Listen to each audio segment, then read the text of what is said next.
welcome. Thank you for joining us for this evening session, or very sunny evening. I'm sorry for you all if you're missing out on the sunshine, but thank you so much for joining us for this Inspire session on growing your network and encouraging allyship.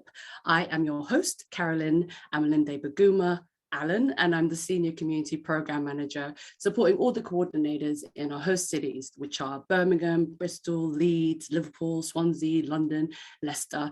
And this session is brought to you by Esme Fairburn, our funders, and our presenting partner, Sky, which enables us to create a space to connect and share knowledge with our communities UK-wide. So we've got a great session for you today, but before we get going, please feel free to enable transcriptions if you need them. And I will be introducing the wonderful set of panelists we have, which are Lee Lawrence, the author and social entrepreneur, Rahima Begum, director of Restless Beings, Steadman Scott, founder of Afiwe. I welcome them all, and I'm going to bring them on in a little bit, but I wanted to get us started in thinking about today's session and what we'll be exploring. This session is really about how you can grow your network and build allies in all of us. We created this really great space in order to connect with this UK-wide network of wonderful activists and social entrepreneurs. And this panel is filled with some wonderful social activists and entrepreneurs. And a key part of the World Reimagined mission is to really connect the inspiring work that's happening and create a platform to champion their work. And currently, we're really excited because we're currently deliberating on the wonderful grant applications that have come through. We've had some amazing applications, and we're looking forward to announcing who those will be at some of our next sessions. So to get us started, I would like to invite Lee Lawrence to join us as our first guest, if you get your screen on. And I would like you to introduce yourself, but let me start you off with a question. What does network mean to you? Okay, so I'll answer that question first. Yeah, please. Yeah? All right. Yeah, because network can mean a lot of different things, especially for like a coder, or like it could mean anything. So just let's get some clarity on what we mean by network. For me, straight away, especially in the field that we're in, network means, who have you got access to? Who's in your contacts, who's on your database, who can you pick up your phone to, who can you email when you need to maybe ask a question that maybe you can't answer, maybe you need an introduction to somebody or an organization, or maybe you need a mentor, because there's some people who are further ahead in the journey than you are, and they may be able to help you along the way in terms of, they've got a bit of wisdom and experience that they can hand down and share to you. And I think having that type of network is valuable, sometimes more than money, because in a sense that can create the wealth.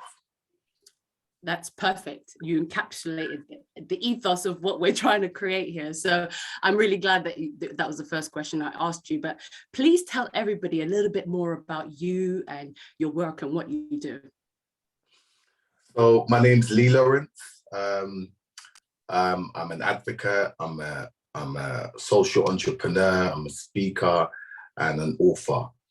My journey is that I experienced a terrible injustice when I was 11 years old, when I was witness to an incident where my mum, Cherry Groves, was shot by the Metropolitan Police, by a member of the Metropolitan Police.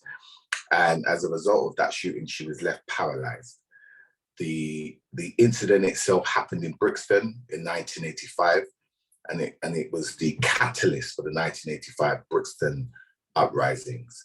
The officer who shot my mum, who wrongfully shot my mum, was acquitted, and there was no justice at the time. My mum lived for 26 years confined to a wheelchair, and she eventually passed away in 2011, which opened up an inquest into her death and allowed us as the family to fight for the acknowledgement and accountability for the wrongdoing which was done to her back then. And thank God we managed to do that. And we now have a memorial in Brixton, Windrush Square, to represent, not only to acknowledge the terrible injustice which happened in 1985, but as it stands as a beacon of hope and a symbol of restorative justice, and just a reminder of how much work we still have to do within the community to build bridges and have fairness and justice. Yeah, and that's a long journey that you've had, and worked in this space for a long time. So I guess you've had to do a lot of building and growing of your own networks. And what has it taken you to be able to build the support that you need? And when you were talking about network, I recognize that it's like a social network, it's a professional network. Network can have different values that it can bring to you. So what has it taken for you to be able to grow your network to where it is today? It's taken a lot. It's taken me to really push myself and take myself out of my comfort zone. And I know we're going to speak about allies. And recently I had a debate with someone about allyship and solidarity and the difference between the two.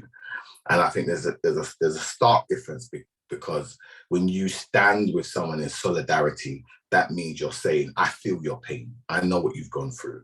And normally that's speaking to the converted. These are people who understand the struggle, have been through the struggle, and kind of stand with you to say, as I say, we feel the pain. Where allyship is someone that can't necessarily feel your pain, but has some empathy for the cause. And so therefore, building my network outside of people who understand the struggle was challenging for me, because straight away I'm thinking, how are you really going to understand where I'm coming from and what we've been through, and what's going to make you want to support us because these issues don't affect you. But what you realize that sometimes you have more in common with people than you don't have in common. So you'd find that there are common grounds, and there are people out there who do see and understand what's going on and do want to support in the ways that they can. So not everyone's going to be on the front line advocating with plaques. Some people are going to be doing it from a distance, but using their influence, using their network to help you bring about the type of change that we need to see in the world. And I think a lot of spaces that are training about allyship, including myself, we really talk about what you can do in your space and like the impact that you can have. I would love you to expand a little bit more on the challenges, because you kind of touched on, having to come out of your comfort zone and obviously having to speak to people about your lived experiences. Is there any other kind of challenges that you found to building like these networks? So as I said, main one was about taking yourself out of your comfort zone, and also knowing, where to go, who to speak to, because there could be a lot of time wasting if you don't speak to the right people and you're not making the right connections. So it's almost could be a little bit like that speed dating, where you're having to meet a lot of people, have a lot of conversations before you work out who is aligned with you, who can help you on your journey. And sometimes it's a two-way thing, because it's not only about you saying, how can you help me on my cause? It's also about how can I add value to you? Because there's a lot of people out there who do want to have a deeper level of understanding, and they want somebody who knows it, who's lived it, who's got the experience and the knowledge and the know-how to walk them through and show them how sometimes they can support these causes and use what they have to benefit, you or your cause, should I say. So that was another thing for me, that I'm, learning that it's a two-way thing, that you're not just going and saying, please, can you help me with your begging bowl? It's about understanding your value too. Yeah. And sometimes that can be difficult, especially for small organizations. And if you are somebody who started something because of something that you've gone through, those things that happen to you can knock your confidence. So I think that was another challenge that I would say I had personally, was to build my own self-confidence, to know that, if I'm in a room, I deserve to be in that room. I'm not an imposter in the room. No. Something that we all probably struggle with. I definitely have feeling that, like, do I deserve to be here? And I really want us to explore a little bit more about how you approach that. And I think we're going to pull you back in a little bit later at the end of the session. But I would really love for you to share, what your motivation was for connecting with the World Reimagined, because you are our ally, you are our ally. So what was your motivation for anyone who doesn't really know, or, it'd be really great to hear a bit more about that. Okay. So is that a bit later, or is that? No, I would love to hear more about the World Reimagined part now, and I'll pull you back in later. Okay. Yeah.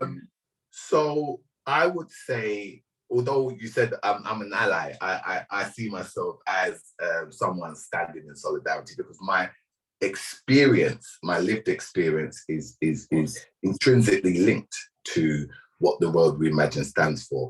It's just that the World Reimagined goes further back in terms of looking at, Africa, what it was like, what happened, what happened around how, people were enslaved and how they were, distributed around the world, and how then those people created, wealth for others, and that we never ever was rewarded for any of that work that we done, and the struggles and all that stuff that we went through. As far as I'm concerned, when you look at the history and then you look at the struggles that we still have today, there's definitely a consistent familiarity around it. So therefore, for me, straight away, I was, it was something that I felt that I needed to be a part of, because it's a part of my struggle too. So I see our struggle as a continuation of that. And then there's this whole sort of generational trauma that we don't talk about a lot, but, we're still affected by, what happened hundreds of years ago today, because it's handed down by generations and generations. So for me, we were too aligned, not for me not to be involved. I have the Cherry Gross Foundation, which is dedicated to bringing about racial justice and looking at how we start to balance the scales with some of the injustices that we see, and racism and systemic racism and institutional racism. So again, the World Reimagined does challenge those narratives, through art. I say more specifically, not exclusively, but nevertheless, we are challenging those same narratives. And I think it's very important that we are able to come at this from so many different angles. It needs that. And I'm able to recognize that. Yeah, and we're definitely, working to help people build their network and connect with each other, and, work in a more collaborative space. But thank you for sharing that. What I'm going to do is pull you back on, because I really want to hear about your framework for kind of really getting out there and building your networking. But I'm going to pull in Rahima now, if she would like to join me on screen. Rahima, welcome. Hi, thank you for having me. Thank you so much for joining us. So Rahima is one of those advocates and one of those activists that we speak of. So would you tell everybody a little bit more about Restless Beings? Of course. So I'm one of the co-founders of Restless Beings, which is essentially, we're an international human rights organization and activist group. So we started 15 years ago.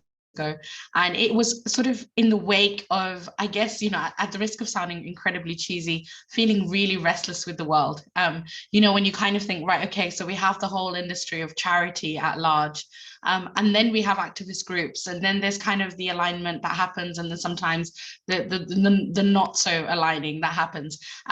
But often communities are made to be so dependent on this sort of drip feeding of money from the sort of the West, but not just the West, but also from whichever leadership in their neighboring country that they rely on. And so for me, there was this general frustration that we as civil society living anywhere in the world, might donate some money for charity, and which is great. It obviously has a ripple effect. We might speak about it on social media, but how else could we make a difference? How can we roll up our sleeves? What else can we do?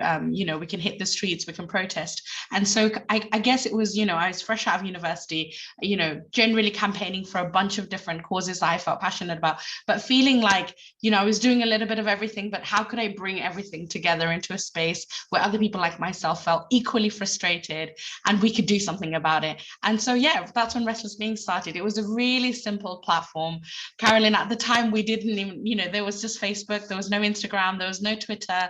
This was back in 2007. And so we had back in the day, and so we had forums. And so that's where we mobilized. That's where we organized, it was activists, writers, artists, musicians. We had a space where we would just talk about communities that we felt frustrated about, communities that didn't get the kind of access to justice and legal systems, communities that, might have food but didn't have shelter, communities who had been in conflict zones but weren't getting, their basic human rights.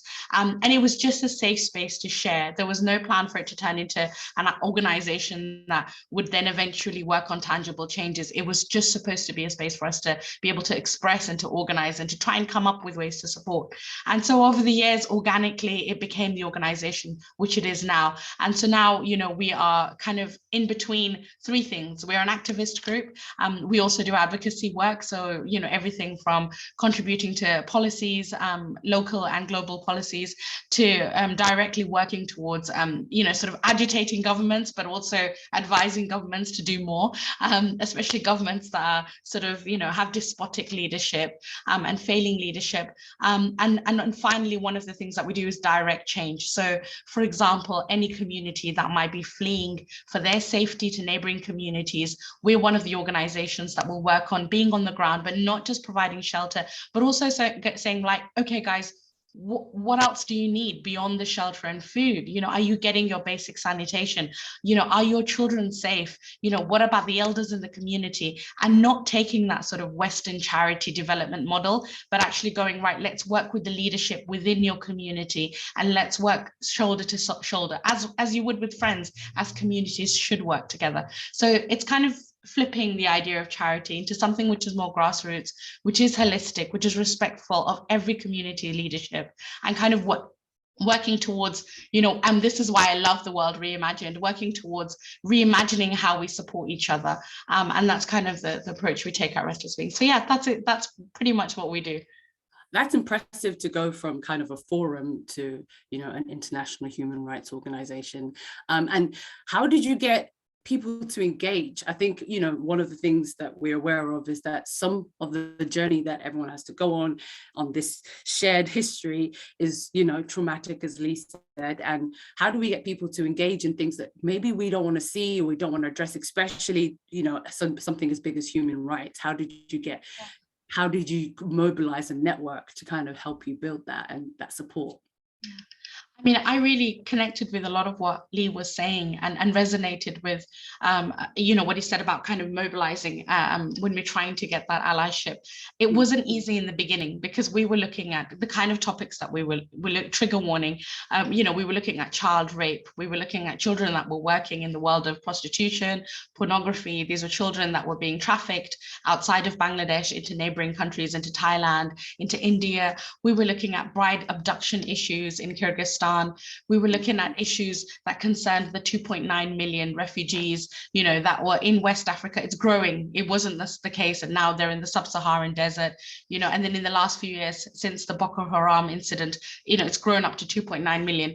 And so these are issues that, when you speak about them to everyday folk, they're really heavy. They're layered, complicated issues, and they're really heavy. And when you're trying to get about your everyday life and you have your own generational trauma and your difficulties, trying to get through life, you need to find the capacity to want to support beyond what and so the best way, I guess, for us and the way we worked in the beginning when we started, and it was difficult, there were 5 or 6 people who would start writing and posting articles on our forum, and then it grew over the months into 10 people, 20 people, and then we started to speak about these issues as if they were at home, as if these were local issues. So it wasn't kind of taking a very preachy approach to like, imagine if this was a child. It was more of a, we are a global society that is really closer to home than we think we are. And so when a child is affected, all the way in, say, Bangladesh, or all the way in, a refugee camp in northern Nigeria, it is as a result of a ripple effect based on us. And so we would break it down to like how we might consume, the decisions we make when we're voting, to how our government trades, to how that then eventually affects that child, all the way in another country. And so once we started to break down that kind of web, people generally responded. They'd be like, hang on a minute, I didn't know my tax money was going towards military funding, towards this particular persecution. I had no idea about this connect. And so people started speaking, and that was kind of how we initially got the kind of initial interest. Yeah, and I think that's really powerful, because you've made them recognize how present it is in around us. And I think that's one of the things, one of our themes is echoes in the present. So we're really trying to make everyone understand that this history, for instance, is not just some faraway thing or just a Black issue, for instance. So that's why I was really interested about how do you engage people who do not come from those communities, who do not maybe understand those communities and might feel a little bit intimidated about trying to go into spaces that they, it's not their lived experience, or at least connected to. Yeah, we would basically, I think with a lot of the communities that we work with, and we work worldwide with a real focus on Asia and Africa. So when we're speaking about a community in Kyrgyzstan, these are alien topics, even for me to kind of unlearn and relearn.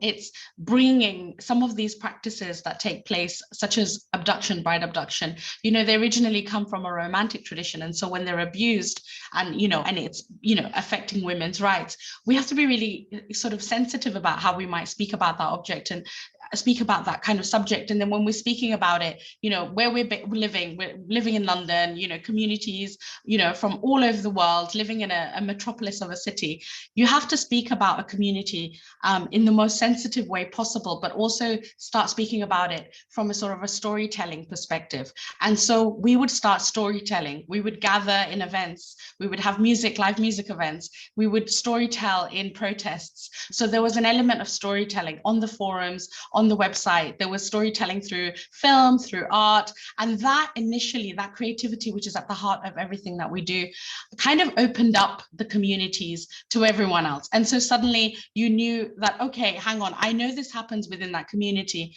but it's just another social ill. Like every community has a problem or a few problems that we all deal with. And so communities started to resonate with not the fact that it was a Kyrgyzstan problem, but that it was a women's rights issue. And so a woman from, say, Vietnam or a woman from North America might then respond and be like, well, hang on, from a women's rights perspective, I do connect to that. I might not understand the complexities, but as a woman, I connect. And so there were different reasons for why people suddenly started to surface and connected. And that storytelling really did help to build a network. I love that you also used creativity as an intervention tool. It's so powerful, and to see what it can do. So thank you for that. That's so powerful to hear. What I would love to hear is, how you worked with allies in your space, especially because, you are working with, policy makers and, people who are kind of implementing it at a much bigger and higher level of a system. So how has that been to work with allies in this space? You know what, honestly, I have to say building it hasn't been the easiest initially, just because some of the communities that we work with, some of the rights-based work that we do is so specific, and so when we're working with specific issues like bride kidnapping or trafficking, children's trafficking, or refugee camp welfare, like, children in refugee camps or women in refugee camps might get, all the basic necessities, but then they might not be getting the counseling that they need or a specific type of education.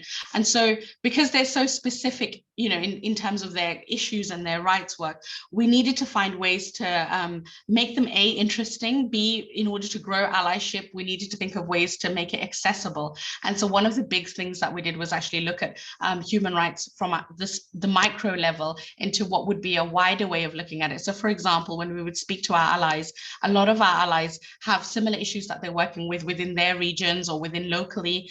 So Lee, for example, spoke about the sort of lived experience, and then having that imposter syndrome, and then going, right, I have the courage, I need to speak about it. We would do the same thing with the communities that we would work with. We would say, look, right, you have a seat at the table now. You need to say your own story. And when you do, we will bring in others who have also gone through similar things from other parts of the world to speak about their community. Before you know it, you will form this sort of family environment, this sort of network. And then it's not just a your problem or a singular problem. We're a plural. So it's a plural voice. And so building that initial allyship was difficult. But honestly, having looked back at the last 15 years, we've been so dependent on allyship. It's so important to have those allies through us, because those allies have meant that we've been able to have a stronger and louder voice when it comes to addressing governments. The allyship at times, you know, we've worked with groups that do not deal with human rights, but they have an influence on a local community and they have a powerful voice. In order for us to build a friendship, obviously, you know, that takes time, but that friendship has then led to a UK government response, or a letter being picked up by an MP, or a decision that took place 6 years later. So some of those allies that we formed 6 years ago or 10 years ago have in the last sort of 24 months have really kind of bared fruit for the work that we do. So it's vital. It hasn't been easy, but it's been vital. Oh, amazing. And that's a really beautiful place to leave it at. I will be pulling you back in at the end with some more questions, but thank you so much for your insight. It's really, really interesting to hear how you work, the work you do, and the kind of topics that you have to deal with. You know, must be really tough to be fighting for this, but it seems that it's very worth it. So thank you very much for that. I'm gonna now ask Steadman to join us on screen. Hi, Steadman. Yeah, this is Steadman. Hey, Yeah, thank you. Thank you very much. Thank you so much for joining us. Now, Steadman, am I saying it wrong? Afiwi, am I saying it right? It's called a Fiwi. Afiwi. But in Jamaican, it's called a Fiwi. Afiwi. Got Right. it. Gotcha. But in English, just to make it nice and soft, we call it Fiwi. FBW, when you need to make it soft for me, basically, it Yes. seems. FBW, got it. So what does FBW do, if you tell the people? Well, a Fiwi is about understanding the problem that our youngsters are going through, Black people and people of color. Being one of the first to be in the 60s, being through the rough time of the system, when one was being convicted for suspect person, attempted theft, the stop and search, everything that was wrong, Teddy Boy, skinhead, all of these things, their football, or hooligan, we would face it all. Mm. I mean, so I feel it's about understanding the past, knowing it, and then the 1981 riot give us the opportunity for it to be registered that the system is, I mean, what you call racist against Black people. I mean, bottom line. And so I feel it was created because of the riot of 81 and the opening of Brixton Recreation Center and the understanding of me knowing what is the next step for we to go as a Black race of people who wasn't identified for us because we come in the 60s. So we wasn't identified. There wasn't no Black people in any form of partnership. No policemen, no councillors, no footballers, nothing at all. It was classed that it was too cold for Black people to play football. So we wasn't in anything. 81 is the time to open up everything. And now it's for we to realize what is the next step. So a few next step was to, it takes me about 10 years, 15 years to understand what is my goal, what is my path, what is my purpose. And then it comes that I decided to create an organization called AFIWI. And the whole purpose of AFIWI, now been going for 25 years, I've got over 53 signed players to the professional club. I've got 26 professional players. I've got 2 England international, male and female. I've got a boxing club that was founded in 2014. I've got a young man getting ready for a world title in the summer. I've got a young lady who is ranked 2nd in the country. I mean, I've got 26 young persons still waiting to break through. So I feel we're looking at in the next 5 to 10 years, I'm hoping to see a lot of AFIWI players play for England. Right? The whole art of that is for we to create a platform for our youngsters to be able to say, once you go up there, the platform is for you to be able to sell yourself, sell your problem that the community is going through. You're the one who experiences it. So when you do, I know the platform is about dealing with advertisement, Adidas and all of these stuff there. But when it comes to a time, there must be a time that these footballers put in there that they can say about their own past experience. Every footballer, every Black person have an experience of being racist or have to struggle. And if you don't say it, then it will never change for our youngsters. I mean, so it's about knowing what the problem is, knowing that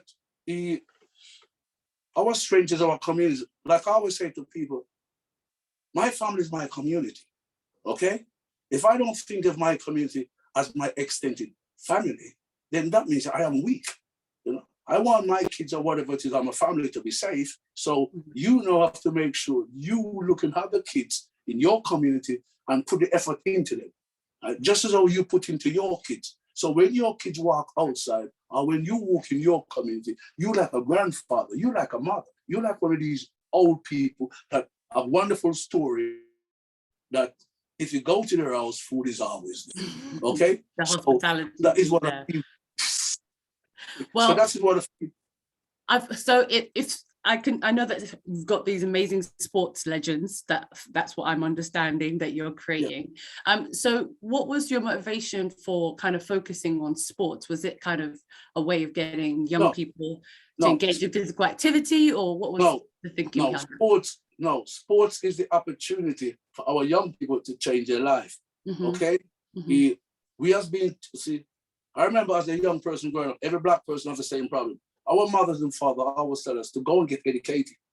Education is very, very good, but education can also be a trap, okay? It's education, but what you must do with the education, right? That's why things hasn't changed. That's why things didn't change. All the educated Black person who was here before us didn't change anything. It was the uneducated one, the one who decided that reggae music, no, I'm not going to follow in the system line because the system just have a certain, we're not classed as a citizen. Even though we might think we're a citizen, we're not classed as a citizen. So you have to fight for your rights. So the first thing that we did was when we realized our mothers and fathers was going through these things, being abused in their workplace, going to work, having these low jobs, and we experienced those things by watching our mothers and fathers crying and everything is, and the frustration let go onto us. But they have to look after us. And so, you grew up with that kind of thing, and you can't go through that. Every one of us, at my generation, when we leave school, we went into work, but we're being abused into work. So we decided to break off, and then the system started to abuse us. So it get to the stage that we have to fight, but to get to this stage here now, where you have now been recognized, but you still isn't a citizen. Doesn't matter what they say. So it's for you to realize that you have to make the next step. And the next step is knowing what we're going to do to help the youngsters. Yeah. And how do you get the youngsters to engage the young, that this is things that happen way before their time? So how do you get young people to, become more conscious and aware? Obviously, they're aware of their lived experiences and their own struggles, but how do you get them to be confident to, when they do get the platform, to be able to talk about it? It's to create a program where you know to say, okay, your first priority, if you are responsible for the young people's future, you are the adults, you know the problem. So when you do a program like for us, as I said, every one of these kids come to our program, these kids are there, we are there to guide them, whether or not they're Black or white, we're there to guide them, okay? Our duty is to be able to make you know what it takes to be a winner, what it takes, sacrifice a part of your youth. When we was growing up, all we was told is to play. Now, every time I think about successful kids, they don't have any playing in their part. They spend time studying all of these stuff. Yes, have a boring childhood, but a very successful future. So that's what we now start to do, is to create an environment where we know that we are linked with the professional. And I feel it's not about sports. Sports is a platform that we use to be able to, because we know that it's a way out. But it's a platform. It's about trying to educate our youngsters how to be successful in life itself. Yeah, so teaching them life skills through life itself. and discipline and everything through your work. So how was it kind of starting out? You know, was it hard to kind of get people to come, or was it already something that in the community was really hungry for, so you were able to get the support you needed to build Afiwe? I started off first by working in the football industry, realizing that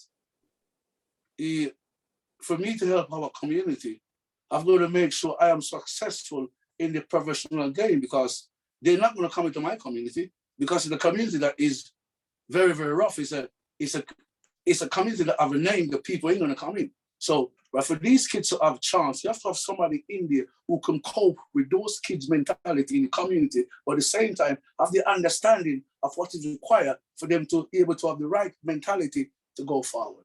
So therefore, what I do, I fight with these kids. It's called tough love, you see? But like anything else, when you will have a bunch of, you'll have family, and some of them, you have to raise your voice. Some you don't have to. But if you do love that child or that person and you raise your voice, love in that voice is different from when you raise your voice and you don't like somebody. Sound like my dad. Very disciplined, very like, you know, how you respond to a situation. Well, can I ask, did Afiwe have did anything change after the pandemic? Did things shift for how you operated and how you're working, or did you have to go online like everybody else? Yeah. What I found out, the pandemic draw Afiwe closer. Afiwe now show their diversity. We now supply kids with laptops and other things like those.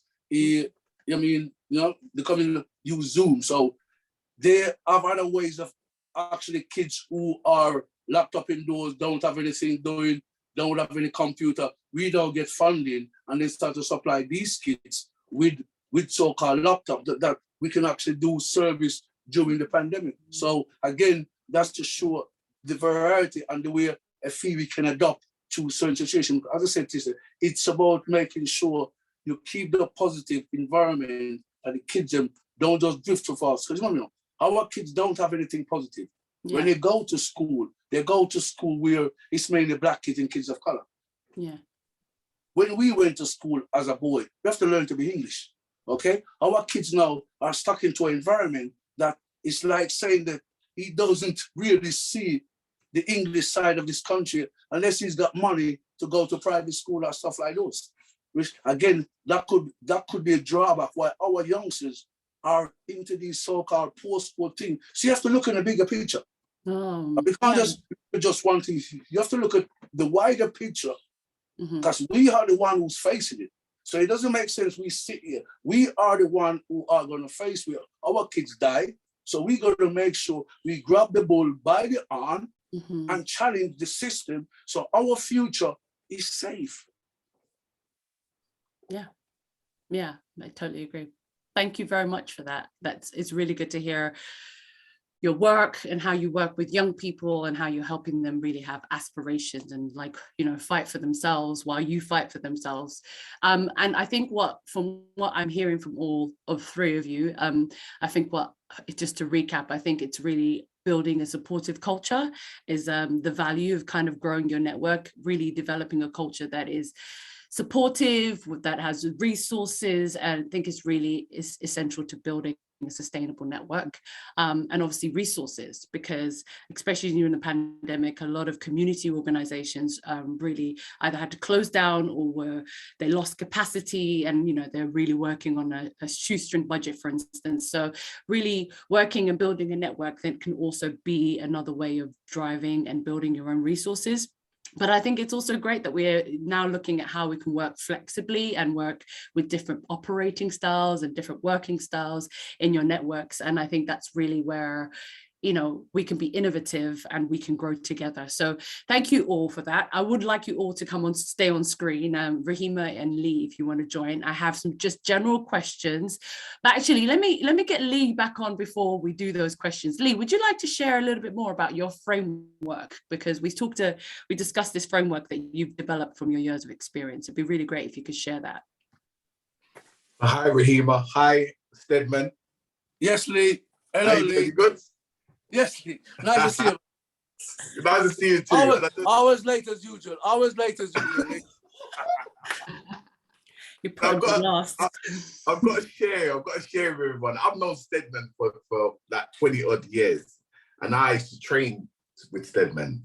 I still do when I get the chance to get into the gym and train with him. And he's right. He's hit on the head when he said it's about tough love. You know, that's what Steadman represents. And he's like he ain't gonna big up himself too much, but he is really a beacon in the community. And there's not many people that can command that type of respect that he's able to get, especially from young people. Mm-hmm. So he's one of my people that I look up to, and he keeps me grounded as well. But calls you out, that's for sure. So, yeah. So in terms of network, I would see, you know, even Steadman as part of my network, and I think it's important to have that, you know, in terms of, you know, someone that's older than me, that someone that's got different experiences than what I had, that I can still link into, understand, and know that my responsibility in terms of the baton that gets handed down. So, because what that does, it allows you to sort of, as I say, you know, cut out a lot of time wasting. So if there's work that you've done already, why am I having to go over the old grounds again?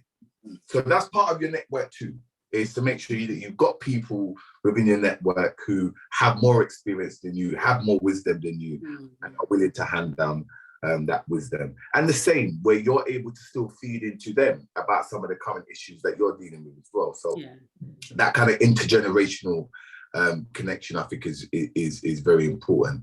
But in terms of it going slightly wider than that, in terms of network, I mean, before I used to be a bit anti-system, and I suppose, as you could imagine, with my experience of my mum being shot by the police, you know, I was anti-system. So I didn't want to speak to police. I didn't want to speak to the council. You know, I saw school as the enemy as well. But as time's gone on, I've realised that it's very important to engage with, you know, with the police, with the community, with the councils, with the education institutions, because if we're not engaging, you're not having a voice in those spaces. You can't have the type of influence that you need to have in those types of spaces. And to my surprise, there's always allies within those institutions who want to do something, and sometimes they're just waiting for the right person to come along and to guide them into what can be done. So there's doors that sometimes get opened that wouldn't normally be open for you, and there's conversations that you can have at a higher level with people that have more of an influence in terms of allowing your cause to take more momentum. So so that's been my experience, and that's something that, you know, I would encourage people to do. Don't get disheartened by the fact that the system is always letting you down. You know, my barrister once said to me, "Lee, the system's broke, but we still have to engage with the broken system." Yeah, thank you very much for that. So maybe we should clarify as well what the difference between an ally and a supporter is, because I had somebody ask me this one time, and I was like, I thought that would be obvious. So would anybody want to answer that? What is the difference between an ally and a supporter? I'm happy to take this one. Go for it. Just before I answer, I completely agree with what Steadman and Lee said. Like, Steadman, you also remind me of my dad, but you're absolutely right. You have to hold the baton for the youth and say, look, guys, ship shape, because ultimately they are the ones that are going to change the system, contribute to it, engage it, shift it, and flip it on its head. And you know, for communities across the world, and if we're speaking specifically about just being in this city as well, it's the only way that change can happen is if we leave a few nuggets to get the youth thinking, and then they know, well, hang on a minute, I'm already now too involved, and now I have to change it. Now I am more empathetic, now I am more angry, now I'm more passionate, and you just have to leave that, and that is enough sometimes.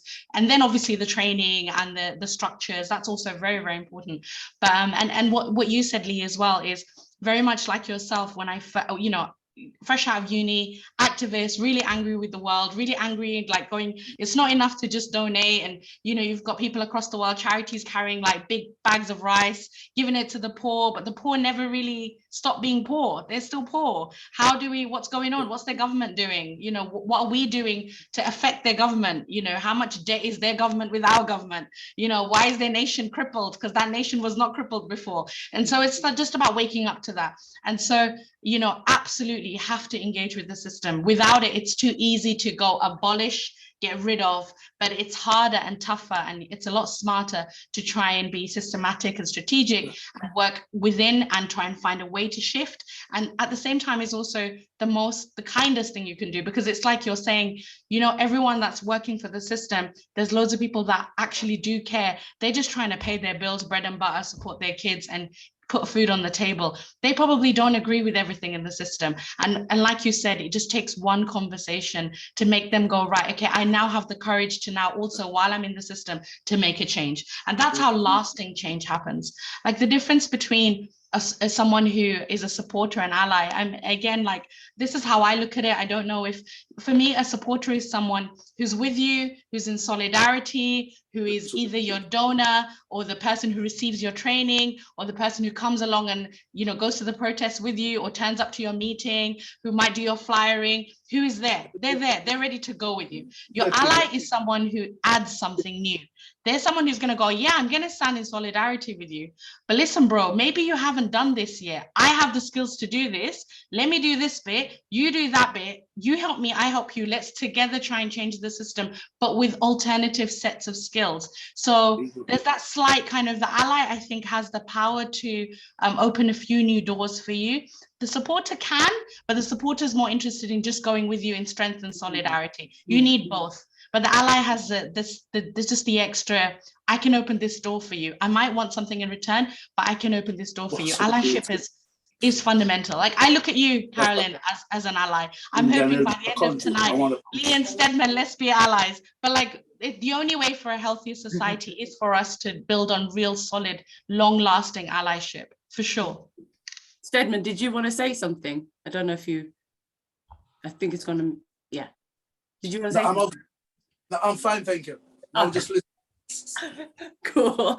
Thank you so much for that. And I really wanted to make that clear. And I thank you that you made that distinction, because there's a lot of great supporters and people who care, but you know, it's proactive when you're an ally. It requires you to be proactive. So it's really always important that people understand it takes a little bit more work. It takes a little bit more emotional work as well to be able to go into these spaces, maybe where you have to learn and relearn some things and unlearn some things. And it's a constant journey. So I'm really appreciate that.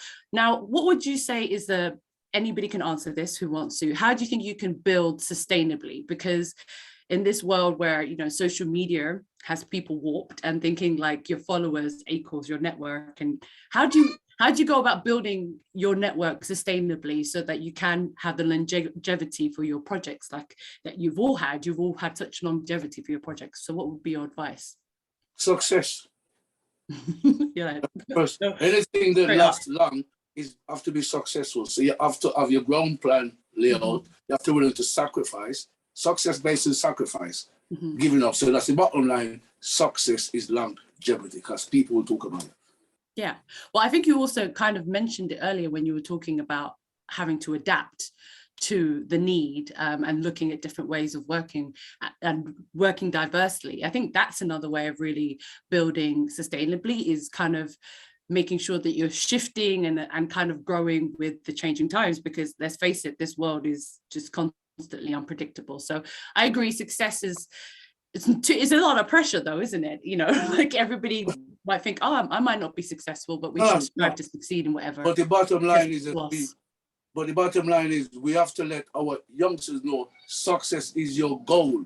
You see, not even if, you know what I mean, it's like saying, okay, you must put your hat where you can't reach, because we have never been told, right, to put your hat where we cannot reach. So success is the bottom line to our youngsters. You must put your heart in to be successful. If you fail, then you won't be at the bottom.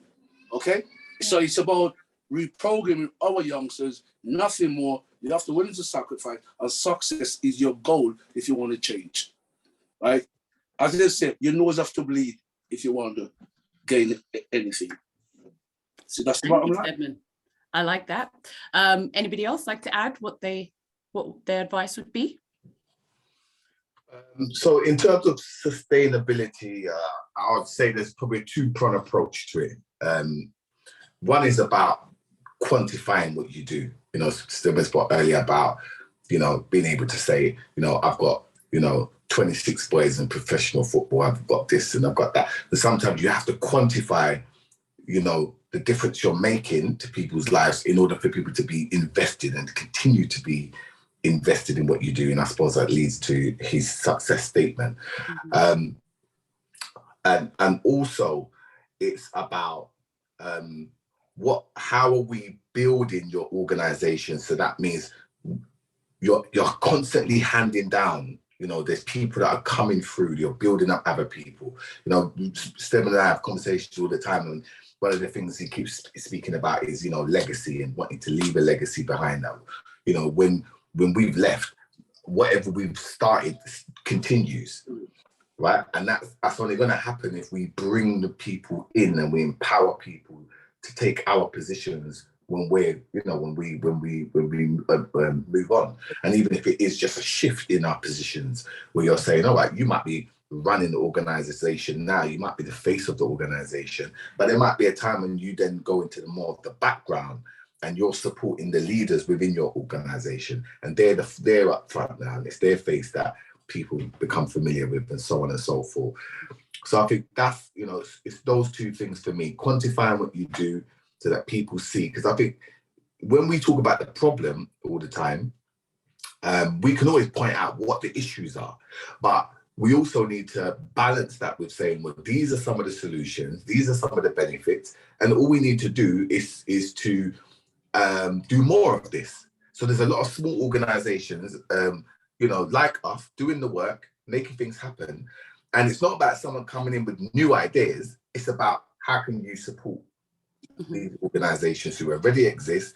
So if they're already creating this impact with such little resources, could you imagine when you support organizations like that and strengthen their resources and so on and so forth? Then, you know, it's just the multiplying game, right? And that's what we need to get into. Mm-hmm. So that's how I feel about it.